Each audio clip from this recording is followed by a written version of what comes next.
Hello friends, welcome to my YouTube channel. आइए आज हम देखते हैं जैव विविधता एवं संरक्षण।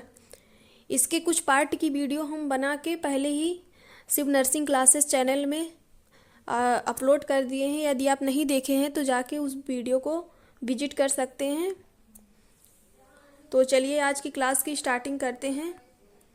यदि आप लोगों को थोड़ा भी वीडियो पसंद आए और को थोड़ी भी वीडियो हेल्पफुल लगे तो आप वीडियो को लाइक शेयर एंड सब्सक्राइब करिए और अपने फ्रेंड में ज़्यादा से ज़्यादा शेयर करिए और सपोर्ट करिए हमारे चैनल को।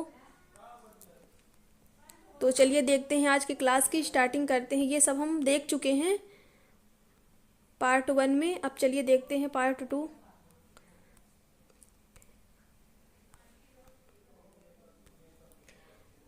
आज कहाँ से स्टार्ट करेंगे क्लास की स्टार्टिंग? जैव विविधता के प्रतिरूप या पैटर्न। तो चलिए देखते हैं पहला पॉइंट क्या दिया हुआ है। क नंबर अक्षांशी प्रवणता। अक्षांशी प्रवणता क्या होता है?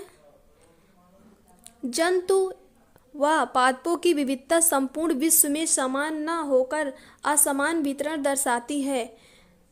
बहुत से जंतु व पौधों के समूह में रोचक विविधता मिलती है, जिसमें मुख्य रूप से अक्षांशों पर विविधता के क्रमबद्ध प्रवणता उतार चढ़ाव है। सामान्यतः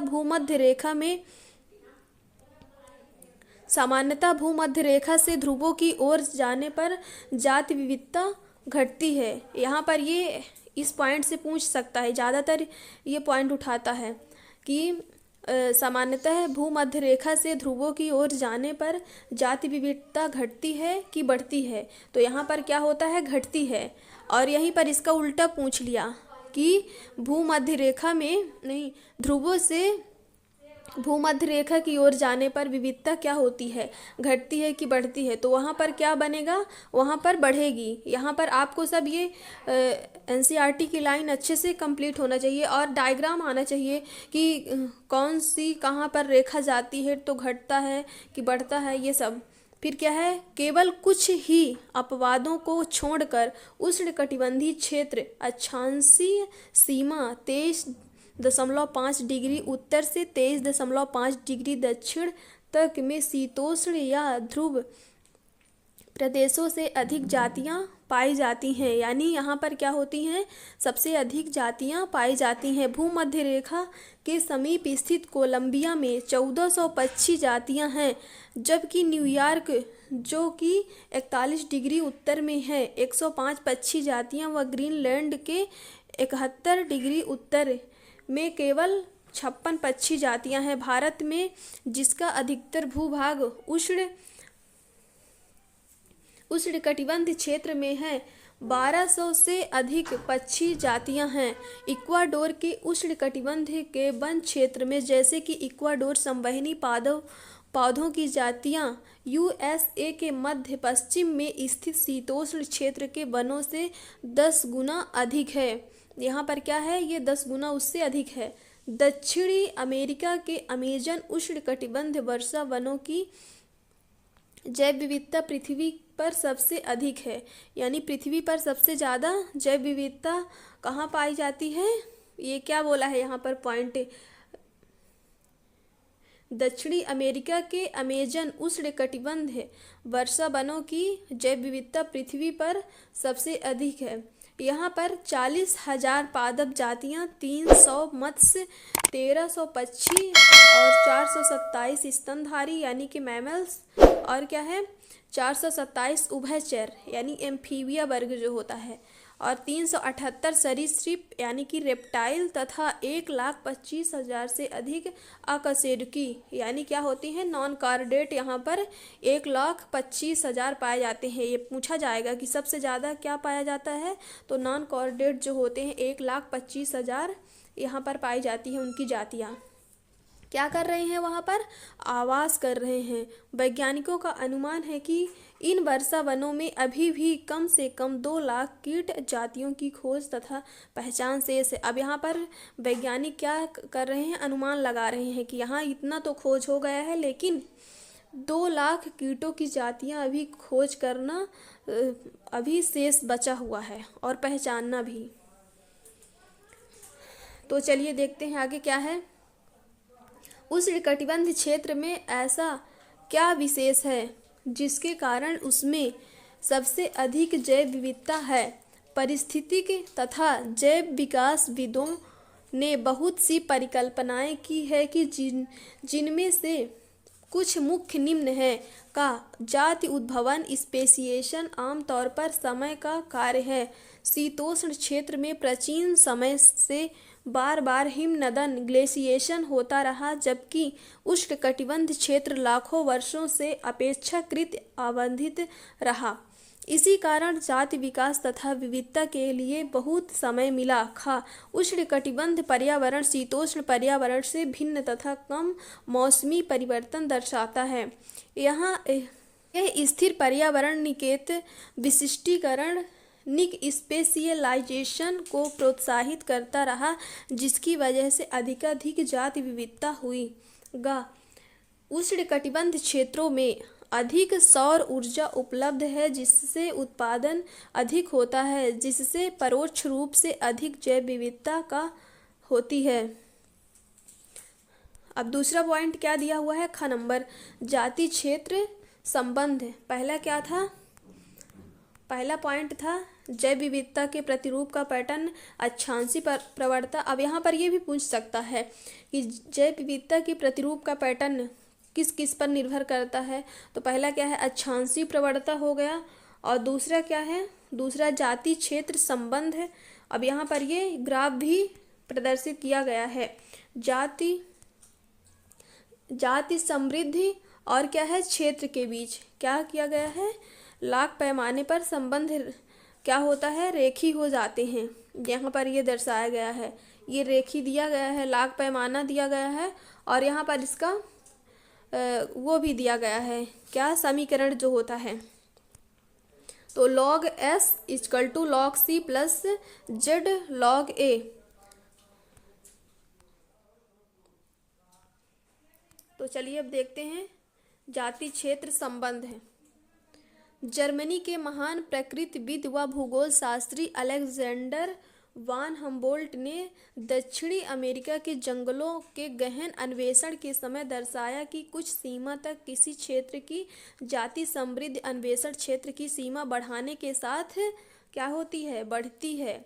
वास्तव में अब यहाँ पर क्या बोला है? कुछ सीमा तक। मेन पॉइंट ये है, वहाँ पर कुछ सीमा तक, अधिक सीमा तक, ऐसे करके पॉइंट दे देता है। तो क्या है? कुछ सीमा तक, ज़्यादा मतलब हद पार नहीं करना है, कुछ सीमा तक किसी क्षेत्र की जाति समृद्ध अन्वेषण क्षेत्र की सीमा बढ़ाने के साथ क्या होती है? बढ़ती है। वास्तव में जाति समृद्ध और वर्ग को अनावृत बीजी पादप पक्षी, चमगादड़, अलवड़ जलीय मछलियाँ की व्यापक किस्मों के क्षेत्र के बीच संबंध आयताकार अतिपरवलय रेक्टेंगुलर हाइपरबोल होता है। ये एनसीईआरटी की लाइन सीधे उठा के नीट और क्या है जो कॉम्पिटिटिव लेवल के क्वेश्चन जो होते हैं वो उसमें पूछ लिया जाता है कि उसके बीच संबंध कैसा होता है। तो क्या होता है? Rectangular hyperbole. ये तो इंग्लिश में है और हिंदी में क्या बोलेगा? आयताकार अतिपरवलय होता है, जो कि ये कहाँ 13.2 चित्र में क्या किया गया है? दर्शाया गया है। तो ये देख लीजिए आप, डायग्राम बेस भी दे सकता है सीधे उठा के। फिर क्या है इसके बाद? लघुगणक पैमाने पर यह संबंध एक सीधी रेखा दर्शाता है, जो कि निम्न समीकरण द्वारा प्रदर्शित है। अब ये क्या है समीकरण? log s equal to log c plus z log a, जहाँ पर s जाति समृद्ध है। अब यहाँ पर पूछ लेगा, क्वेश्चन में दे देगा ये समीकरण और पूछ लेगा log s क्या है। तो log s क्या है? जाति समृद्धि है। a क्या है? क्षेत्र है, यानी कि एरिया है। और क्या है? जेड रेखी ढलान है। रेखी ढलान यानी कि जो रेखी ढाल होता है तो उसे हम क्या बोलेंगे? समाश्रयण गुणांक, रिग्रेशन कोएफिशिएंट। और c इक्वल टू वाई अंतः खंड इंटरसेप्ट। फिर क्या है? पारिस्थितिक वैज्ञानिक ने बताया कि जेड का मान 0.1 से 0.2 परास में होता है। भले ही वर्गीकी समूह अथवा क्षेत्र जैसे कि ब्रिटेन के पादप, कैलिफोर्निया के पक्षी या न्यूयॉर्क के मोलस्क कुछ भी हों, समाश्रयण रेखा रिग्रेशन लाइन की ढलान आश्चर्यजनक रूप से एक जैसी होती है। यहाँ पर क्या होती है, उसकी जो ढलान होती है आश्चर्यजनक रूप से एक जैसी ही होती है। लेकिन यदि हम किसी बड़े समूह जैसे संपूर्ण महाद्वीप के जाति क्षेत्र संबंध का विश्लेषण करते हैं तब ज्ञात होता है कि समाश्रयण रेखा की ढलान तीव्र रूप से तिरछी खड़ी जेड का मान की परास 0.6 से 1.2 होता है। उदाहरणार्थ विभिन्न महाद्वीपों के उष्णकटिबंधीय वनों के फलाहारी पक्षी तथा स्तनधारियों की रेखा की ढलान 1.15 है। इस संदर्भ में तिरछी खड़ी ढलान का क्या अर्थ है? यहाँ पर तिरछी खड़ी ढलान का क्या है, ये एनसीईआरटी खुद क्वेश्चन कर रही है। फिर क्या है, अब देखते हैं जाति विविधता का परितंत्र में महत्व। अब ये जो जाति विविधता हो रही है, इवोल्यूशन हो रहा है, तो क्या होता है, तो इसका परितंत्र जो पारितंत्र होता है हमारा, उसमें क्या होता है, इसका महत्व क्या है। तो चलिए देखते हैं। क्या किसी समुदाय में जातियों की संख्या पारितंत्र के कार्यों को वास्तव में प्रभावित करती हैं? यह ऐसा प्रश्न है जिसका पारिस्थितिकविद उचित उत्तर नहीं दे पा रहे हैं। बहुत से दशकों तक पारिस्थितिकविदों का विश्वास था कि जिस समुदाय में अधिक जातियां होती हैं वह परितंत्र कम जाति वाले समुदाय से अधिक स्थिर रहता है। यानी कि यहाँ पर पूछ सकता है, यहाँ पर पॉइंट उठा सकता है कि जिस समुदाय में, मतलब कि जो समुदाय है में अधिक जातियां होती हैं वह पारितंत्र कम जाति वाले समुदाय से अधिक स्थिर रहता है। जिसमें कम समुदाय हैं वो क्या रहेगा, कम स्थिर रहेगा, लेकिन जिसमें ज़्यादा समुदाय है वहाँ पर क्या होगा, ज़्यादा वो स्थिर रहता है।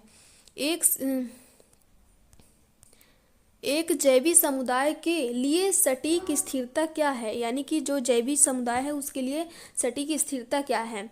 एक स्थिर समुदाय की उत्पादकता में साल दर साल अधिक अंतर नहीं होना चाहिए। यह समय समय पर आने वाली प्राकृतिक या मानव निर्मित बाधाओं को रोकने वाला तथा विदेशी एलियन जातियों के आक्रमण को रोकने वाला भी होना चाहिए। हम नहीं जानते कि ये गुण जाति समृद्धि से किस प्रकार संबंधित है, लेकिन डेविड टिलमैन द्वारा प्रयोगशाला के बाहर के भूखंडों पर लंबे समय तक पारितंत्र इकोसिस्टम के प्रयोग पर कुछ प्रारंभिक उत्तर देते हैं। टिलमैन ने पाया कि उन भूखंडों ने जिन पर अधिक जातियां थी साल दर साल कुल जैव भार में कम विभिन्नता दर्शाई। उन्होंने अपने प्रयोगों में यह भी दर्शाया कि विविधता में वृद्धि से उत्पादकता बढ़ती है। यानी क्या होता है, विविधता में वृद्धि से क्या होती है, उत्पादकता बढ़ती है। यद्यपि हम पूर्ण रूप से यह नहीं जानते हैं कि कैसे जाति समृद्ध पारितंत्र अच्छा बनाए रखने में सहयोग प्रदान करती है, हम यह समझते तथा महसूस करते हैं कि समृद्ध जैव विविधता केवल अच्छे पारितंत्र के लिए ही आवश्यक नहीं है, बल्कि इस ग्रह पर मानव जीवन को जीवित रखने के लिए भी आवश्यक है। इस समय जब हम जातियों को भयावह गति से खो रहे हैं, तब प्रश्न उठता है कि यदि कुछ जातियां लुप्त हो जाएं, तो क्या वास्तव में इसका जातियों के स्थान पर केवल 15,000 जातियां ही रहें, तब हमारा जीवन किस प्रकार प्रभावित होगा। ये सब क्या है, एनसीईआरटी क्वेश्चन कर रही है कि ये जब नहीं रहेंगे तो हमारा जीवन कैसे प्रभावित होगा, क्या होगा। तो चलिए देखते हैं। इन सीधे प्रश्नों का कोई उत्तर नहीं है, इनका सीधे कोई उत्तर नहीं है, लेकिन स्टैनफोर्ड के परिस्थितिविद पॉल एहरलिच द्वारा उपयोग की गई रिवेट पोपर परिकल्पना से हम एक सही विचार प्रस्तुत कर सकते हैं। अब यहाँ पर ये जो सारे क्वेश्चन दिए हुए हैं वहाँ पर क्या बोले हैं, एक स्टैनफोर्ड परिस्थितिविद पॉल एहरलिच द्वारा क्या किया गया था, एक रिवेट पोपर परिकल्पना प्रदर्शित की गई थी। हम एक सही विचार प्रस्तुत कर सकते हैं, यानी कि हम अपना मत दे सकते हैं, अपना थॉट हमारा क्या है उसके प्रति। एक वायुयान, अब वो क्या कर रहे हैं, इमेजिन कर रहे हैं अपने दिमाग में कि ऐसे हो सकता है। एक वायुयान यानी कि पारितंत्र के हजारों रिवेटों यानी कि जातियां द्वारा सभी भागों को जोड़ा जाता है। यदि वायुयान का हर यात्री अपने साथ एक रिवेट कीलक को ले जाने लगे, जाति विलुप्त का कारण, यानी कि क्या करें, जो यात्री हैं उन रिवेटों को क्या करें, रिवेटों यानी क्या है, यहाँ पर जातियां हैं। अब उन रिवेटों को हर यात्री एक एक रिवेटों को ले जाने लगे, तो यहाँ पर क्या बोला है, जाति विलुप्ति का वो कारण है। फिर क्या है, तब आरंभ में जहाज की सुरक्षा प्रभावित नहीं होगी। शुरू में तो कोई लुप्त होगा, एक दो लुप्त हो जाएंगे, जाति तो प्रभावित नहीं होगी। हमारा जो पारितंत्र है, हमारा इकोसिस्टम है, प्रारंभ में क्या होगा, प्रभावित नहीं होगा। तब आरंभ में जहाज की सुरक्षा प्रभावित नहीं होगी, लेकिन यदि और अधिक रिवेट हटा लिए जाएं, तब कुछ समय बाद जहाज खतरनाक रूप से कमज़ोर हो जाएगा। यानी कि क्या हो जाएगा, कमज़ोर हो जाएगा। जैसे कि किसी ह्यूमन बॉडी में ही यदि थोड़ा बहुत सर्दी जुकाम हुआ तो वो अपने से ठीक हो जाएगा।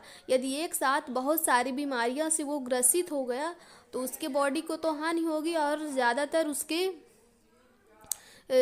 उसका लाइफ स्टाइल है वो भी गड़बड़ा जाएगा, और उसका स्वास्थ्य भी ठीक नहीं रहेगा, और ज़्यादातर उसके जब सभी ऑर्गन क्या हो जाएंगे, फेलियर हो जाएंगे, तो उसकी डेथ भी हो सकती है। तो उसी प्रकार यहाँ पर क्या किया गया है, समझाया गया है कि मान लीजिए एक जहाज़ है, जहाज़ के रिवेट एक एक हटते जाएंगे, तो शुरू में तो कोई फर्क नहीं पड़ेगा, लेकिन जब सारे रिवेट हट जाएंगे तो जो जहाज़ है वहाँ पर उसको वो क्या हो जाएगी, अंदर से कमज़ोर हो जाएगी। उसी प्रकार जब किसी पारितंत्र में एक जातियाँ लुप्त होंगी, तब कोई पारितंत्र को प्रभाव नहीं पड़ेगा, उसका बैलेंस बना रहेगा। तो अगर धीरे धीरे सभी जातियाँ लुप्त होती गई तो हमारा पारितंत्र क्या हो जाएगा, इकोसिस्टम हमारा गड़बड़ा जाएगा। तो चलिए अब देखते हैं क्या है। साथ साथ यह भी महत्वपूर्ण है कि कौन सा रिवेट हटाया गया है। मेन पॉइंट, जब कोई किसी के लिए बहुत महत्वपूर्ण होता है, मान लीजिए किसी के बिना कोई वह कार्य नहीं हो सकता, वह उसके लिए क्या है, आवश्यक है, सिर्फ वही काम वह कर सकता है, लेकिन उसका वो काम कोई और दूसरा नहीं कर सकता। जैसे कि कॉलेज या स्कूल में प्रिंसिपल का काम होता है, तो सिर्फ वो काम वही कर सकती हैं, तो क्या होता है, उसके अलावा कोई काम नहीं कर सकता। तो क्या है, कौन हटाया गया है, मेन यह है, जहाज के पंख का रिवेट हटाना हवाई सुरक्षा की दृष्टि से जहाज के अंदर सीट व खिड़कियों के रिवेट हटाने से अधिक महत्वपूर्ण है। यानी क्या होता है, जहाज के पंख, यानी कि जब उसकी पंखुड़ी ही हट गई, पंख ही हटा दिए गए, उसके जो खिड़की हटा दी जाएगी तो कोई वो नहीं, वो उड़ सकता है। और क्या है, और अंदर की सीट हटा दी जाएंगी तो भी कोई अंतर नहीं, लेकिन उसकी जो पंखुड़ी ही हटा दी गई तो अब तो कोई कुछ काम ही नहीं हो सकता। तो फिर क्या है कि रिवेट हटाने से अधिक महत्वपूर्ण है। यहाँ जहाज के पंख के रिवेट को पारितंत्र के मुख्य जातियों से तुलना की गई है। यानी कि जो उसका पंख है, पंख यानी कि मेन तो उसका वही काम है, क्या है, हवाई जहाज का। उसी प्रकार जो पारितंत्र में आवश्यक जातियाँ हैं, आवश्यक स्पीसीज है, इम्पोर्टेंट स्पीसीज हैं, उनको हटा दिया गया, तो वो क्या है, वो पारितंत्र ठीक नहीं रहेगा, गड़बड़ा जाएगा। मुख्य जातियों की तुलना क्या की गई है, उन्हीं से की गई है। तो चलिए अब देखते हैं क्या है, जैव विविधता की क्षति। अब यहाँ पर क्या हुआ था, यहाँ पर पॉइंट क्या था, जाति विविधता का पारितंत्र में महत्व। यानी कि जो जाति विविधता है, जाति की विविधता बनी रहती है तो हमारा पारितंत्र भी अच्छा डेवलप करता रहता है। तो ये क्या है, उसमें बहुत महत्वपूर्ण भूमिका अदा करता है। अब यहाँ पर क्षति हो रही है, उसकी हानि हो रही है, तो क्या होगा, जाति विविधता की क्षति, जैव विविधता की क्षति। जबकि यह संदेहपूर्ण है कि क्या जाति उद्भवन द्वारा कुछ नई जातियां पृथ्वी की जातियों में सम्मिलित होती हैं, लेकिन इसमें कोई संदेह नहीं है कि उनकी निरंतर हानि होगी। हमारे ग्रह पर जैव संपदा भंडार में तेजी से हानि हो रही है। इसके लिए मानव क्रियाकलाप, मानव द्वारा प्रशांत उष्णकटिबंधीय द्वीपों पर आवासीय बस्तियां स्थापित करने से वहां के मूल पक्षियों की 2000 से अधिक जातियां विलुप्त हो गई हैं। 2004 के साक्ष्यों के अनुसार पिछले 500 वर्षों में 784 जातियां में क्या है 338 कशेरुकी यानी कॉर्डेट और क्या है 359 अकशेरुकी नॉन कॉर्डेट तथा 87 पादप यानी क्या है प्लांट हैं लुप्त हो गई हैं। क्या है ये IUCN की लाल सूची में क्या किया गया है, दर्शाया गया है। कब किया गया है? 2004 में किया गया है। फिर क्या है, नई विलुप्त जातियों में मॉरिशस की डोडो, अफ्रीका की क्वेगा, ऑस्ट्रेलिया की थाईलेशिन, रूस की स्टेलर समुद्री गाय एवं बाली, जावा तथा कैस्पियन के बाघ की 3 उपजातियां शामिल हैं। पिछले 20 वर्षों में 27 जातियां विलुप्त हो पिछले 20 वर्षों में क्या हुआ है, 27 जातियां विलुप्त हो गई हैं। आंकड़ों का सावधानीपूर्वक विश्लेषण दर्शाता है कि जातियां वर्गों टैक्सा के विलोपन यादृच्छिक रैंडम नहीं है, जैसे कि उभयचर समूह अधिक विलुप्त हुए हैं। 15,500 से भी अधिक जातियां विलुप्त के कगार में हैं। अब यहाँ पर क्या है, 15,500 जातियां इससे भी अधिक क्या हैं, विलुप्त के कगार में हैं, यानी कि अगर कुछ दिन बाद वो क्या हैं, विलुप्त हो जाएंगी। इस समय 12% पक्षी, 23% स्तनधारी, 32% उभयचर तथा 31% आवृतबीजी की जातियां विलुप्त के हासिल अभिलेखों के माध्यम से पृथ्वी पर जीवन के इतिहास के अध्ययन से हमने जाना कि जातियों की बड़े पैमाने पर जैसे हानि हम आजकल देख रहे हैं वैसी मानव के आगमन से पहले भी हुई है। लगभग 3 करोड़ यानी 3 बिलियन वर्ष पहले जब से पृथ्वी पर जीवन की उत्पत्ति तथा विविध रूपेण डाइवर्सिफिकेशन पहली 5 घटनाओं से किस प्रकार भिन्न होगा, अंतर केवल दर में है। आज जातियों की विलोपन दर मानव के अस्तित्व से पूर्व होने वाले विलोपन की अपेक्षा 100 से 1000 गुना अधिक तीव्र आंकी गई है। इस तीव्र दर के लिए हमारे क्रियाकलाप सामान्यतः किसी क्षेत्र की जैव विविधता की हानि होने से का पादप उत्पादकता घटती है। पर्यावरणीय समस्याओं जैसे सूखा आदि के प्रति रेजिस्टेंस में कमी आती है। कुछ परितंत्र की प्रक्रियाओं जैसे पादप उत्पादकता, जल उपयोग, पीड़क और रोग चक्रों की परिवर्तनशीलता बढ़ जाती है। अब यहाँ से क्या कर सकता है, MCQ बना सकता है, 100 पॉइंट यहाँ से बन सकता है। क्या बोल रहा है, किसी क्षेत्र की जैव विविधता की हानि होने से, मान लीजिए किसी क्षेत्र की जो जैव विविधता है क्या है, उसकी हानि हो गई है, तो वहाँ पर क्या होगी, पादप की उत्पादकता क्या हो जाएगी, घट जाएगी। पर्यावरणीय समस्याओं मतलब जो पर्यावरणीय इन्वायरमेंटल क्या होती है, जो हमारी समस्या आती है तो क्या होती है, सूखा पड़ सकता है, सूखा और जो सब आते रहते हैं वो पड़ सकता है। प्रतिरोध रेजिस्टेंस में कमी आती है, उनमें क्या होती है, कमी आती है। उसके जो प्रतिरोधकता यानी कि उसके प्रति रोकने वाली जो क्षमता होती है उसमें क्या हो जाती है, कमी आ जाती है। कुछ पारितंत्र की प्रक्रियाओं जैसे पादप उत्पादकता, जल उपयोग, फिर क्या है, जैव विविधता की क्षति के कारण। अब क्या है, क्या क्या कारण है जैव विविधता की क्षति के, जाति विलोपन की बढ़ती हुई दर जिसका विश्व सामना कर रहा है वह मुख्य रूप से मानव क्रियाकलापों के कारण। इसके 4 मुख्य कारण हैं, निम्न में इसका वर्णन किया गया है। पहला क्या दिया है, आवासीय क्षति तथा विखंडन, यानी उसके आवास को, यानी उसका जो हाउस है क्या है जहाँ वो रहता है, क्या किया जाए, क्षति की जाए, यदि उसका विखंडन हो जाए। तो पहला पॉइंट तो यही है, जैव विविधता की क्षति का कारण। यह जंतु व पौधे के विलुप्तीकरण का मुख्य कारण है। उष्णकटिबंधीय वर्षा वनों से होने वाली आवासीय क्षति का सबसे अच्छा उदाहरण है। एक समय वर्षा वन पृथ्वी के 14% क्षेत्र में फैले थे, लेकिन अब 6% से अधिक क्षेत्र में नहीं हैं। ये इतनी तेजी से नष्ट हो रहे हैं कि होंगे। विशाल अमेजन वर्षा वन, जिसे विशाल होने के कारण पृथ्वी का फेफड़ा कहा गया, ये मेन पॉइंट है। ये बहुत पूछा जाता है कि पृथ्वी का फेफड़ा किसे कहा गया है, तो क्या है, अमेजन वर्षा वन को पृथ्वी का क्या कहा गया है, फेफड़ा कहा गया है, क्योंकि यहाँ पर सबसे ज़्यादा क्या होते हैं, ऑक्सीजन पाई जाती है। फिर क्या है, उसमें संभवतः करोड़ों जातियाँ स्पीसीज निवास करती हैं।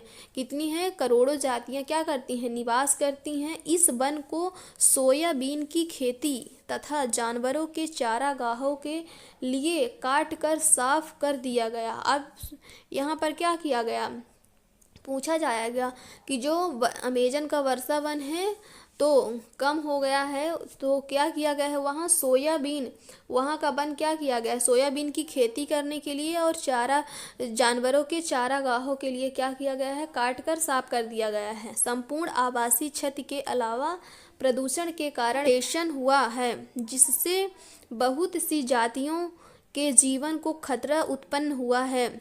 जब मानव क्रियाकलापों द्वारा बड़े आवासों को छोटे छोटे खंडों में विभक्त कर दिया जाता है, तब जिन स्तनधारियों और पक्षियों को अधिक आवास चाहिए तथा प्रवासी माइग्रेटरी स्वभाव वाले कुछ प्राणी बुरी तरह प्रभावित होते हैं। को थोड़ी भी वीडियो हेल्पफुल लगे और आपकी रिवीजन में फास्ट रिवीजन करवाए हैं, जिनकी एनसीईआरटी कंप्लीट हुई होगी उनको ज़्यादा समझ में आया होगा, और जिनकी नहीं कंप्लीट है अच्छे से पढ़िए, उसको बार बार पढ़िए। जितनी बार पढ़ेंगे उतनी बार आपको नए नए क्वेश्चन उसमें देखने को मिलेंगे, और इसके जो भी डेटा हैं उसको कंप्लीट करके रखिए। ज़्यादातर जीके इसी चैप्टर से पूछा जाता है, तो अपने फ्रेंड सर्कल में ज़्यादातर शेयर करिए, हमारे चैनल को सपोर्ट करिए ज़्यादा से ज़्यादा।